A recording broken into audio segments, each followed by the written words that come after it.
दर्शक बंधु पुणी थे एकाठी होगापी जाऊँच सुपरस्टार अनुभव महांती एवं तांको पत्नी वर्षा प्रियदर्शिनी।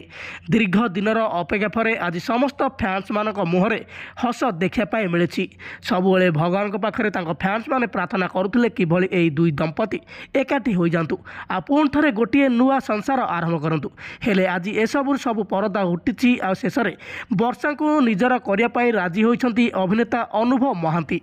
आपण मैंने तो जानी दीर्घ दिन धरी उभयंकर मामला कोर्टे चली आसाला बेले एवं निकटरे मान्यवर कोर्ट यापर निष्पत्ति शुणाई कही वर्षा और अनुभव एवं परस्पर ठार अलग होइजिबे। हेले एबे जहाँ सूचना मिली एबे आपस बुझाणा होइछि आ वर्षा और अनुभव पुणी थे एकाठी होगापी जाउछंती। एमिति एक खुशी खबर शुणिया पर एबे वर्षा और अनुभव फैंस मैंने आज बहुत खुशी अछंती। वर्षा और अनुभव दीर्घ दिन धरी कोर्टे लड़ाई कर आसुथिले हेले शेष में अभिनेता अनुभव महांतीकर जीत होइथिला।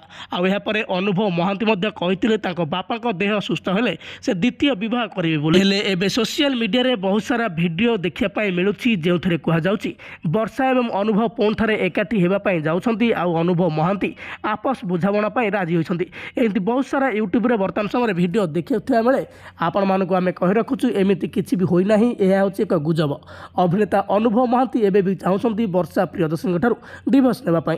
तेज आपण मैंने वर्षा और अनुभव को पुणी थे एकाठी देखापी चाहते कि नहीं आमको निश्चित भाव कमेंट माध्यम जणाइबे।